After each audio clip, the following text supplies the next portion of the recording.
What would it really take to raise a living bomber in the real world? It started with a strange mechanical egg I found in an abandoned airfield. Inside was a tiny metallic creature with propellers and glowing cockpit eyes. He grew, absorbing machines and shaking my entire garage. But Bombardino didn't stay small. One night his core almost detonated, and that's when I realized Bombardiro Crocodilo isn't a weapon. He's family.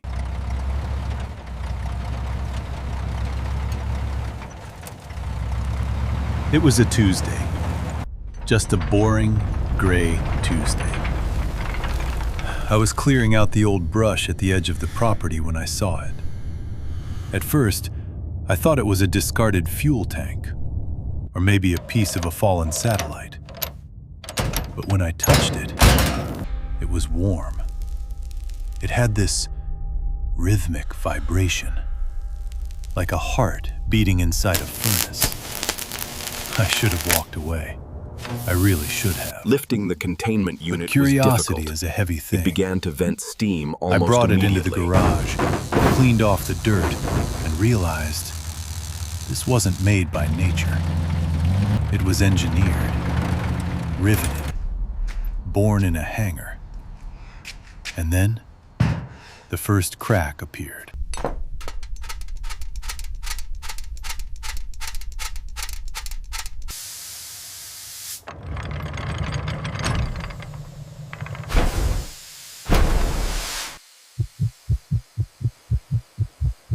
Within a week, the cardboard box was gone.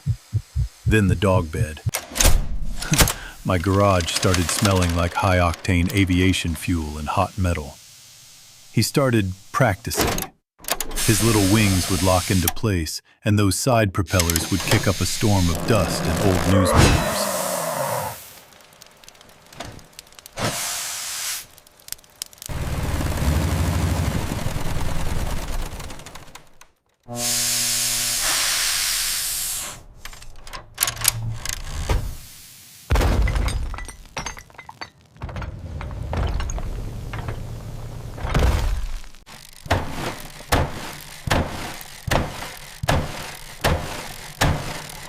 He's 3 feet long now, and he weighs as much as a small car.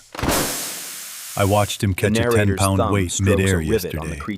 His jaws snapped shut like a hydraulic press. Happily from its nose. He doesn't walk anymore. He thuds. Every step he takes leaves a dent in the concrete. I saw him looking at the ceiling today, measuring. He knows he's trapped. And I'm starting to see the red zones on his dials more often. He's getting restless. The garage door is starting to groan every time he stretches his wings. I'm losing control. The coffee table.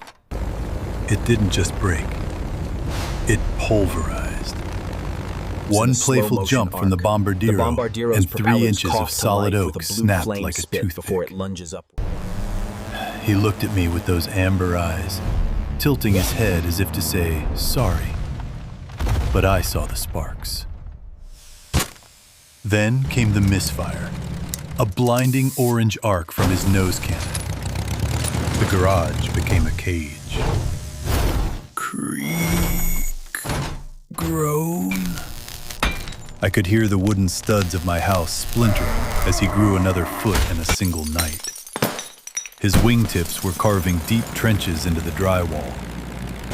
I tried to tune his valves to release the pressure, but the steam was deafening. The neighbor's lights started clicking on across the street. In a second, my stack of winter tires was a wall of black, oily fire. I was screaming, emptying the fire extinguisher, lungs burning from the chemical dust. Through the white fog, I saw him, glowing red hot, vibrating so fast the air itself was screaming. He wasn't a pet anymore. He was a disaster waiting to happen. He walked out into the moonlight like a king returning to his throne. Every step left a crater in my lawn. Then, the propellers began to spin. Not a flicker this time, but a roar. The grass flattened. The fence rattled. I grabbed the maintenance rail on his back and whoosh! My stomach dropped. The garage, my house, my old life. They heard the sub-bass rumble. They saw the blue electrical arcs dancing on my roof. And then, the back wall just gave up. Crunch. 1940s Duralumin met 2020s plywood, and the plywood lost. The night air rushed in, and for the first time, he smelled the horizon. They all shrank into tiny Lego bricks. We were soaring. Framed against the moon, a boy and his bomber. The air was freezing. The city lights were a golden carpet below us. He looked back at me, his dial eyes steady and calm. He wasn't scared. He was home.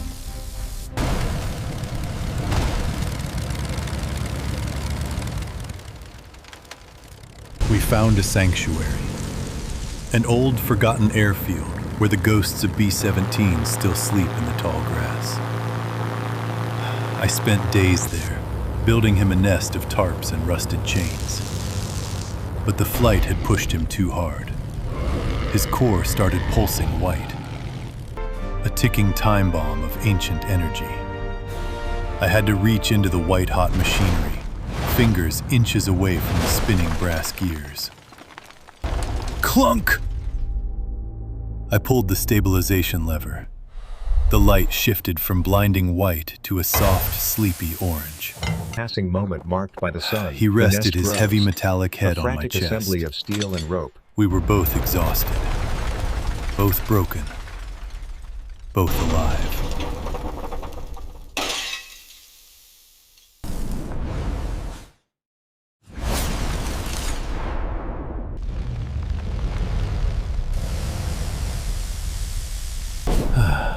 We went back home. But things were different. I rebuilt the garage, but this time with reinforced steel beams and a high-voltage charging port. He's not a secret anymore. My neighbor, Mrs. Gable, used to complain about my lawnmower. Now? Now she asks if Weaponized the power bomber output is can help verified, dry her laundry. which enables the high-volume You water haven't lived until desalination you've seen a process into place. B-17 crocodile A smudge of hybrid grease is gently wiped off the hovering new behind a brass clothesline, his propellers set to low tumble dry. Whir. He even helps me make popcorn. One tiny controlled blast of nose cannon heat and a perfect bowl. At night, he rests his chin on the windowsill to watch movies with me. His purr. It's a low-frequency turbine hum that vibrates my very soul.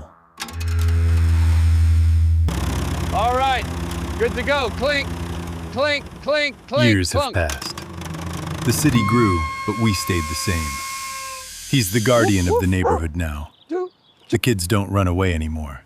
They bring him sunflowers to put in his turret sockets. I'm older now. My hands shake when I polish his Duralumin skin. That's he- right, you're a good boy. He's eternal. I finally painted his name on his nose.